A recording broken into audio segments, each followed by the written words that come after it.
ביי ביי. אוקיי, היי. היי. אז אנחנו עכשיו ירדנו ואנחנו ממש יוצרים מיד קשר עם הדוברת הבאה שלנו. רק שנייה. Oh, we have a problem.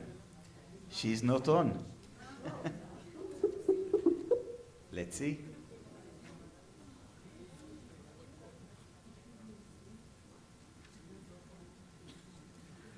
עופרי, אם היא עדיין לא על בדיוק, בואי תתקשרי אליה. Oh, we're here. Hi. Hello.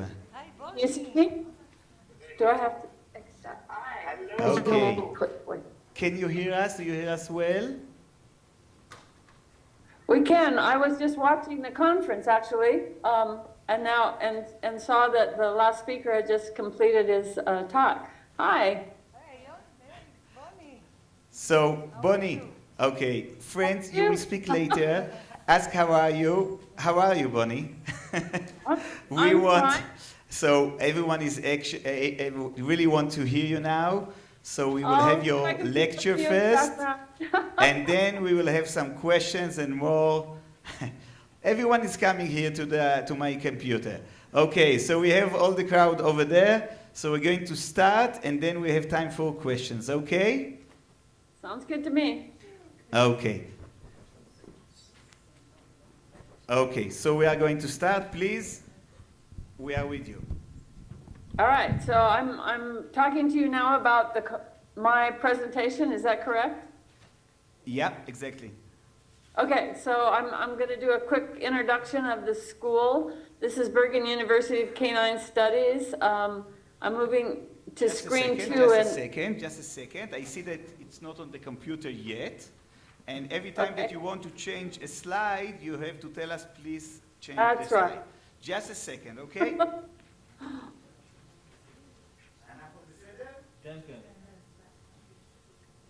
Okay, we're on the first slide. We can start. All right, so again, I'm introducing Bergin University of Canine Studies. It is a university. I'll go into a little bit of the background very quickly, though. I know that our time is of the essence. Its mission is advancing the human-canine partnership through research and education. And I want to point out that slide number 2, the picture is of the very first person to ever get a service dog, and the dog's name is Abdul. Absolutely marvelous team, and they taught me almost everything that I know about creating service dog teams, and almost every program in the world is following what Carrie Knauss, the young lady, asked me for. When I first went to work with her, she said, "This is what I need the dog to do," and I said, "Okay, we'll make the dog do it," and that is the same thing that's pretty much predominant all around the world. Slide 3, just a little quick view of the campus. We offer degrees in master's, bachelor's, and associates, 2 different associate degrees, one in assistance dog education, the other in business and companion dog studies. That's to prepare people to go out and actually run their own private businesses versus work in the assistance dog field. Third slide, we are accredited. This is extremely exciting. We're accredited by an organization that is recognized by the United States Department of Education. Never before in the history of the world has any program been recognized that concentrates on dog training and just the psychology of dogs and other information. In fact, our students can actually get federal financial aid if they qualify, which suggests that the federal government in some minor way is actually recognizing the value of an education in dogs. Assistance Dogs International has also accredited us. I'm the founding president of that organization, and very, very proud to see its growth and development all around the world. We concentrate here on positive but cognitive dog training. We also start working with our puppies at 3.5 to 4 weeks of age. I know that for some of you that sounds like I made a mistake in what I just said, but I didn't. 3.5 to 4 weeks of age. I believe in early puppyhood education very much like I believe in early childhood education. We have graduations, regular graduations, and I just thought that was a cute picture of a dog that's graduating, saying goodbye to one of the other dogs in the program. So let's get on to the social therapy concepts. We know that there are amazing benefits in canine therapy. We know that if someone gets a dog and they pet a dog, and then they had a heart bypass, that they live longer. We know that petting and stroking a dog and interacting with a dog and making eye contact with a dog promotes a bonding process that develops a relationship and also develops trust through the hormone oxytocin. We know that petting and stroking and just living with a dog allows you to relax more, lowers your heart rate, lowers your blood pressure, inhibits stress reactions, and this is again a biochemical release. So we know that it's not just a kind of a unimportant thing, but it's actually a physical body change. We know that stroking and petting releases endorphins, which suppress pain, and I've seen that happen myself. And then I think we used to work really in depth with at-risk teens, and yet we could bring teens in from more, 2 different gangs, and if they had a dog and were petting a dog, that aggression was lessened, which was, I think, a really important thing in our program here. So we know that, and we know a lot more than that, but I just wanted to give you just a brief overview. So now we're going to look at a newer innovation in dog therapy. We know that dogs are this very amazingly powerful therapeutic intervention for those needing love, comfort, and actually looking for personal growth. But now let's just talk about war. And this is this new program that I wanted to introduce. A lot of the combat veterans that are fighting here in the United States, that are fighting in Afghanistan and Iraq, are coming home with a lot of physical disabilities, meaning loss of limbs and eyesight, loss of hearing, spinal cord injuries, combinations of any of those, also traumatic brain injuries. But they're also coming home with a condition called post-traumatic stress disorder. And this is a condition that's triggered by a terrifying event. Symptoms include flashbacks, nightmares, severe anxiety, as well as uncontrollable thoughts about the event. And I'm going to go into more detail about why that's the case. The thing is, post-traumatic stress disorder is easily diagnosed, not readily healed. Diagnostic criteria: traumatic event during which a person feels there's a life-threatening or severe injury to oneself or others.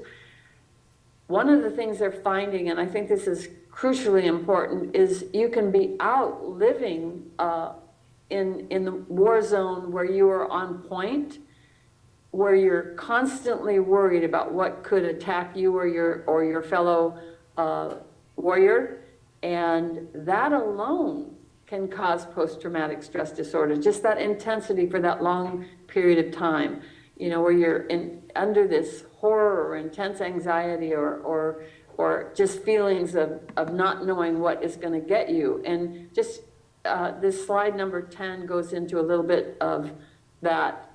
60 to 90% of people in war have been attacked or ambushed. 86 to 90%, 95% have received incoming fire, again, intense anxiety. 36% have discharged their weapon, and that's probably a low percentage.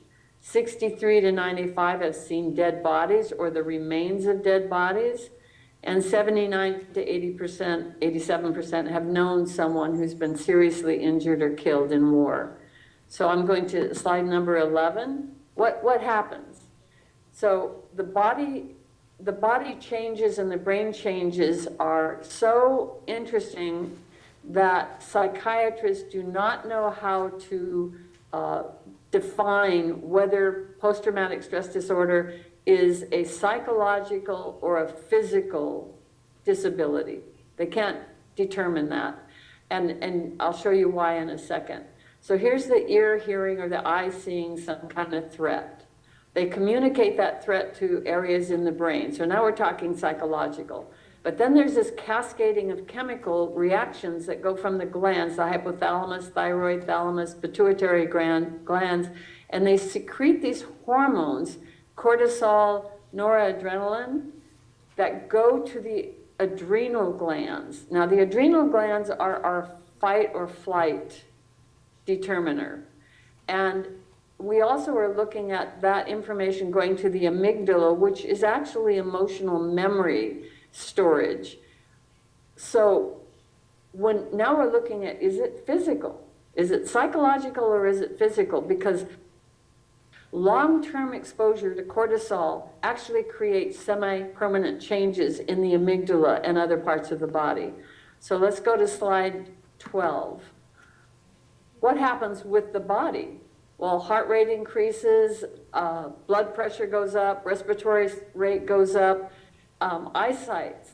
There's a dilation of the pupils during this anxiety situation. So what do we care about that? Well, let's look at what would be normal versus what you would experience if you were in combat. So let's look at a continuum between 1 and 10.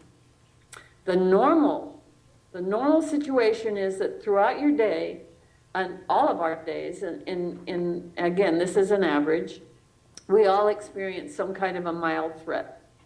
And it might happen once or twice in a day. Now let's go back to our grandparents' lives and you know, where they were more agrarian, living in a more agrarian life. Those intermittent threats might have taken them to a level 3 on that continuum between 1 and 10. What about us? Well, our society today is full of lots of potential threats. So we deal with cars and airplanes and games and for that matter, cell phones and issues that we are constantly being plagued by. And so we might be at about a 5 if we were going to try to define it. But what about combat? Combat takes us to 9 or 10 because our warriors are out there and they have to be hyper aroused and in a hyper vigilant state. And so they have to be primed to respond to a threat. They're always on point. And so we're looking at somebody who sometimes over a period of 30 days is in this state. And we know from what we looked at before that if it's a long-term exposure to cortisol, there are actually semi-permanent changes in the brain and in the amygdala and other parts of the body. So now slide 14. What we're finding here in the United States is PTSD among the Iraqi Freedom Service veterans was a minimum of 16.7%. And we don't even know what that actual number is going to be because we're still having people coming back from the war and it isn't something that happens immediately. So we have a program here at the university where we have veterans coming in training dogs, and I'll explain a little bit more about that later. But the bottom line is one of them was a veteran who just found himself in a state of post-traumatic stress disorder 40 years after the Vietnam War. So he had suppressed it, he'd lived a normal life, he'd had children, there hadn't been any issues. Is there something I need to know? Excuse me that I jump inside because we have some problem with the slides and it's lovely to hear you and we understand everything, but just think that we don't see the slides, okay? Oh, all that work I did with the slideshow and you can't see it? Okay, I'll do my best. All right, so we get into this, this gentleman that I was telling you about 40 years after the Vietnam War. He was on a beach and near an airport and a bunch of airplanes flew over and it triggered his post-traumatic stress disorder. So all of a sudden, again, that many years later, it he found himself with in this state of post-traumatic stress. 60% of the people who go, the veterans who get treatment for post-traumatic stress disorder, 60% still meet the criteria of having post-traumatic stress after conventional treatment. After they've been treated, 60% are still considered to have it. So where does this put a dog in the picture? How does this put a dog into the picture? Well, we're doing a lot of training with soldiers and sailors and people from Marine Corps, a lot of different services. We're having them come in to a program where they actually train dogs. So how do we make training dogs this important and valuable? I'm going to go over some of that. I really wish you were looking at the slides, because the slides were pretty much showing a lot of the pictures of what the program is about. But basically, we named this program Pause for Purple Hearts, and its mission is to heal our returning service veterans by teaching those with psychological scars, including those with PTSD, to train service dogs for their comrades with combat-related disabilities. Now, why is this so important? Well, we're looking at it from several different angles, and I'm gonna talk about those angles in a moment. But the military ethos is about helping each other in the military. Veterans helping veterans, people at war in the Marine Corps helping their fellow Marines, any of the warriors helping each other. So they come back to the United States, and again, I'm addressing the United States, this is really prevalent worldwide. They come back and they find themselves in a world where all of the issues of war have gone away. I mean, we've sanitized our society pretty much. There's not a lot of opportunity to be involved in some kind of war scenario, and yet they still have, they're still in a hypervigilant state. They still are at a point where they're living with a feeling of intensity all the time, and they're still looking out to want to help each other, but they're not with each other. They're back home with their families. They're going down shopping every day. They're driving cars. Their lives have changed significantly from that war zone, and yet they mentally are still in that war zone. So again, I don't know if the slides are working, but I'm going to continue to keep turning them over in the hopes that you will, that program will start working again.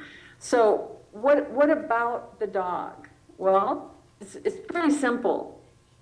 It's a profound situation where the program that we're doing has the veterans' deeply embedded devotion to their fellow foxhole buddy, and they find themselves completely taken up by the love of a dog. So we're turning those things, we're putting those things together. So the veteran comes back, they're suffering PTSD, they're not able to relate to other people in society, their family life has just disintegrated, they can't interact, and they find themselves in these programs that we've developed across the United States where they're showered with the love of this dog. The dog becomes their best friend. The relationship between them and a dog begins to untie that psychological knot that got twisted in the theater of war. And so we're going to go into some of the key medical diagnoses, so it'll be clear. I think it'll be clearer around what these issues are about. One of the medical diagnoses is called re-experiencing. Another is called avoidance, and the third is called numbness. So I'm going to move into re-experiencing first. Re-experiencing means that they're having nightmares. They're reliving the war in their sleep. Well, how's a dog going to help that? Well, for one thing, they wake them up. When the person's tossing and turning, the dog goes over and they wake up that person and stop the nightmare. Or if that wasn't something that did happen, they provide comfort after the nightmare. They come in and they lick and they hug and they get close to the person and give that person comfort. Another symptom of re-experiencing is what is called daymares. So we have nightmares, now we have daymares. And that means the person, just like this individual I was telling you, 40 years after Vietnam, had that airplane fly over. There's a trigger for these individuals coming back from the war. A trigger is something that triggers the memory. Often it causes a startle response. So what does a dog do? Well, for one thing, the dog is with that individual when they go to the mall or when they go to the movie or when they walk down the street. And that dog helps that veteran feel grounded. Here's an important concept about daymares and other re-experiencing issues. They didn't have a dog when they were at war. They didn't have their pet dog with them. They weren't training a dog. They weren't petting a dog. And so when something triggers a daymare and they look down and they see a dog beside them, it makes them realize they're not at war because there wasn't a dog with them. This is a context change. The context of war is not the same context that they are experiencing with a dog beside them. And that helps ground them, that helps bring them back to it. Another symptom is decreased patience. Training a dog, we all know, and I'm sure you're hearing this in the conference, you all know that training a dog requires patience. And so when we go into the hospitals, and this is a lot of where these PPH programs exist, this Pause for Purple Hearts program that we're running are in, like for example, the Walter Reed Army Hospital, NICO, some of the VA programs. When these people are hospitalized with PTSD, they come to and participate in this program that we run as part of their therapy. And they train the dog. And in training the dog, one of the things that they find is that they have to learn all of the methodologies appropriate to training a dog. And our training is done only with non-aversive methods. So they're learning to be loving to the dog, they're learning to get the dog to respond out of kindness, they're learning to get the dog to respond where they have to be patient and they have to be consistent. Again, not a part of a war scenario. So we're finding that okay, now you're going to tell me what? Now we have just another few minutes, so it's wonderful, Go fast. But the time is going on. Okay, so I'm going to just skip some of these slides then. Sleep is better. I do want to tell you sleep is better because they feel like the dog has their back.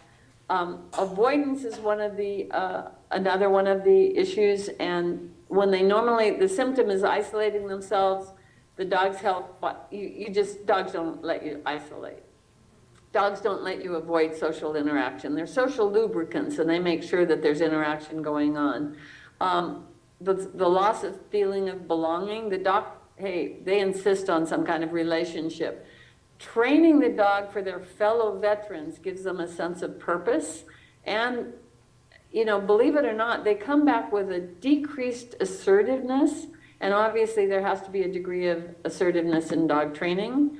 They have to take the dog out. I mean, service dogs have to go out and go to stores and movies and for walks and to sports activities, and these are all helping that person feel more getting back into normal life. But they're not talking about themselves, they're talking about the dog, and that eases them into that circumstance. And then numbness is the third one, and the dogs help someone who's emotionally unfeeling by stimulating those emotions. I'm really worried because I know you're sitting there looking at me and you want me to finish, but God, these things are so important. This is a new therapy and it is really working. It has changed. A lot of the medical community have just gone on and on and on about how valuable the dogs are in these processes and what good jobs that they've been doing.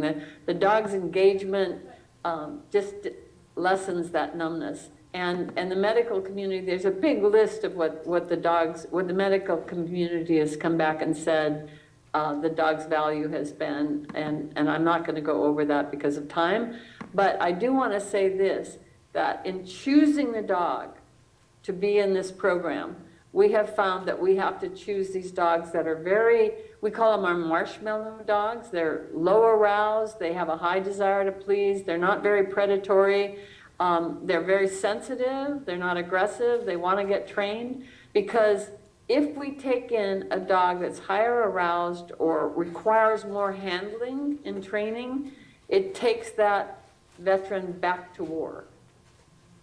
So we have to give them a dog that just relaxes them and makes them feel really comfortable about being with the dog.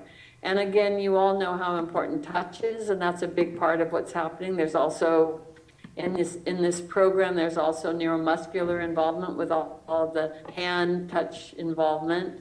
And again, these dogs get placed with people, the veterans train them, but the dogs get placed with people who are also veterans who have combat-related injuries. And what we're finding is that they're coming back and they're saying that the veterans are saying they've never slept as much as they've slept. And this has been documented by the nursing staff. They feel more loved. They actually, by interacting with the dog, feel better about their family, and they can go back and interact better with their children. And the spouses and the children say, thank you for letting me have my dad back or my husband back.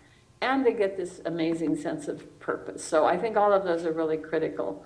I do want to point out something, and I want to go into this aversion training versus non-aversive training. I think that maybe some of the things that we've been doing in dog training has caused post-traumatic stress in dogs. I think that's something we need to be thinking about. Wow. Was that just? It was amazing. And do we have any questions over there? מרמים ידיים? רק תגידי מרמים ידיים שם, מסתכלת לאולם.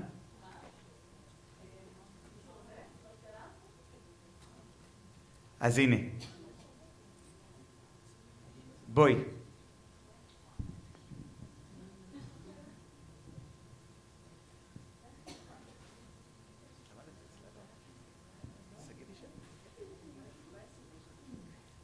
Hi, Bonnie.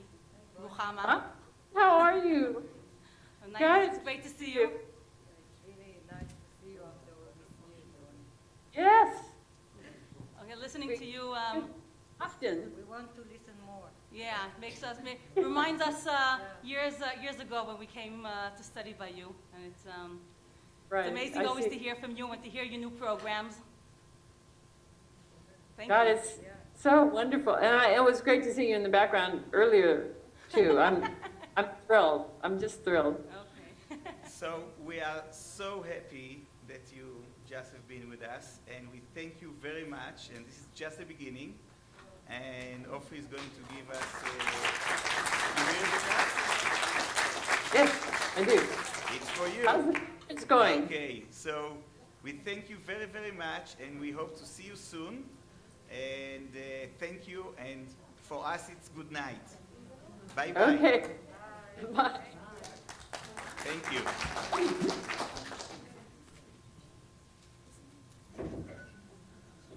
רגע, אני בא.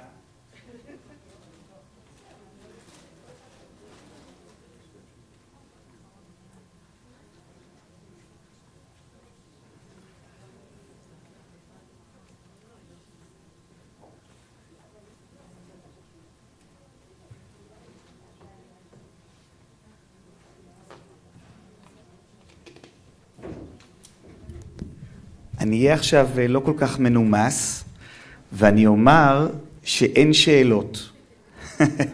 כי נראה לי שכולם מאוד מאוד עייפים. וכן, נכון, אבל את יודעת, אצלה, את יודעת מה השעה אצלה עכשיו? 6 בבוקר. אז זה באמת ככה קשה עם כל הזמנים. אנחנו ממשיכים, אנחנו מודים לכם ככה על ההשתתפות, בוודאי אלה שפה מ8 בבוקר עד 8 בערב, כל הכבוד, תודה רבה. אנחנו נתראה מחר בבוקר, מי בשערי צדק, מי בתל אביב, ונתראה גם ביום רביעי, לילה טוב ולהתראות.